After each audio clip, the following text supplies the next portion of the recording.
Welcome back to UMass Sports Weekly, and we're here to talk a little bit of men's soccer. And we got some good news this weekend, and that was that the men's soccer team won their first game of the season and an overtime win. And it was the first game at home without their coach, Sam Koch, who died of cancer last year. And very tragic, and it was a great win for the team, a great win for UMass. So here are the post-game interviews. How did you feel about your team's performance today? I thought it was a really good performance for most of the game. I thought we were a little bit tentative at the beginning, but we kind of grew into it after about 15, 20 minutes. And from that point on, I thought we played very, very well. I'm feeling pretty good. It's been a long time coming. Obviously a couple first five poor results, so to swing it back, especially at home in front of a really good crowd, just feels great. Feels like our hard work's finally paying off. Yeah, and what'd you think after Luke sent that ball and you headed it over? I was like, finally, finally, and we have a chance to win it now. That's what I was thinking. I was like, we're in it. This game was almost over. We only had a couple more good chances left. We missed a bunch of chances during the game. We felt like we should have been 2-1 up or something like that. So it gave us another chance, and at the end of the game we won.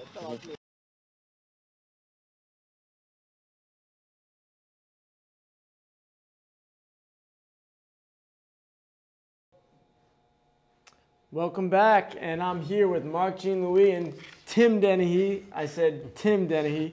And we're back to talk men's soccer. And guys, you saw the post-game interviews. Very emotional. Just a great win for UMass. Great win for the soccer team. So I'm going to start with you, Tim. Tell me a little bit about this game against Fairfield. I thought it was just a fantastic game. I thought UMass played exceptionally well in every single aspect of the game.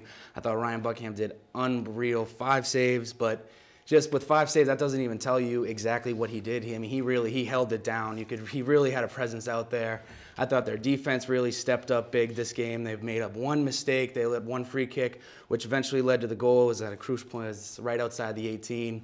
Great free kick by the Fairfield in their defense, but still, I thought just unreal. I thought it was a fantastic game by UMass.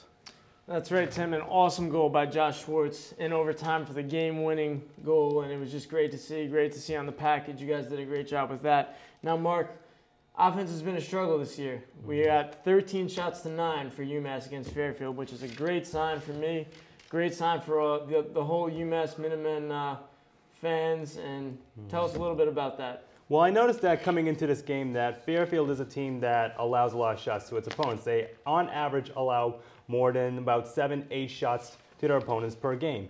But aside from just shots per game, it was also about a matter of possession time. I mean, I noticed in the first half that even though it seemed that Fairfield was able to dominate the first half of possession, it kind of reminded me a lot of like the World Cup this past summer between Germany and Argentina. Not necessarily talent level wise, but Argentina was a team that they possessed the ball for about 70% of the first half, but they were absolutely not able to do anything with it. And the same was shown in the first half in this game between Fairfield and UMass, where Fairfield, they would have the ball passing it around so that UMass doesn't have a chance to steal the ball from them. But even with that, they were absolutely able to do nothing with it. And when UMass had the ball, even though it was only for a short period of time, they really made their goalkeeper work out there. I saw him in the first half. He was scrambling out there to make saves.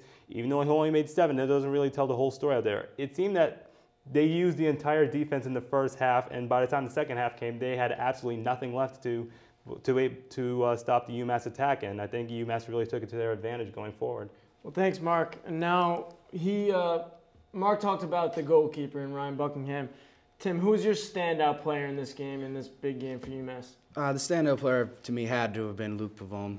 He just played a phenomenal game. I mean, he had both assists in fantastic fashion. One was a great cross, and the other was a absolutely phenomenal flick on for the winner in overtime. But even off the stat sheet, he was the spark plug. He was the Energizer Bunny out there. I mean, right in front of me, he's 5'10", 150 pounds, and right in front of me, I don't condone fighting, especially in the NCAA or in any sports, but there was one player who, on Fairfield, he was at least 6'4". He was more of a tight end than a soccer player, and he just got right up in his face, no hesitation at all, really got the bench fired up, really got UMass fired up. And I think that, for the United States, it was James Jones. I feel like, Luke Pavone could be the James Jones of UMass soccer. Jermaine Jones to actually Thank be you. correct, but I do know what you were talking about. It seemed like out there that, that Luke Pavone, he was really, the spark plug out there that really got this UMass team going. Even when they were down 1-0, you would see that that's old UMass team. They were, just throwing the towel, well, this wasn't a game, we'll get them next time, but not this time around.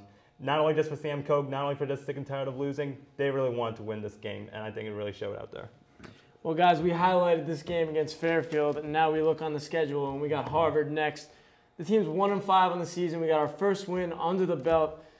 Marc, how do you feel going forward? Do we set the precedent for some wins going forward? Honestly, well, I mean, I know that we won this first game right now, but it's really tough to say right now because, it is only just one game.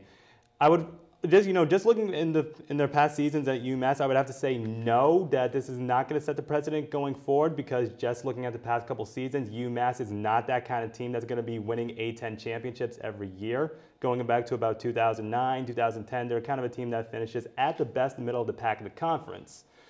But that being said, I think what this team really can look forward to is Ryan Buckingham in the goal. He's a sophomore, and he's just one of those goalkeepers that seems to be getting better as the games go by. There's really not a lot of drop-off from this guy. No matter what happens, I mean, just going game by game, this guy seems to be getting better. And as long as that continues to be a trend, I don't think the sky's the limit for this guy. There's really no stopping him. Well, like Marc said, we see confidence in Ryan Buckingham in goal. We see a little more confidence in Coach Devin O'Neill as he coached his first game at home. Tim, what do you think about the future of this team? I think the future's looking bright.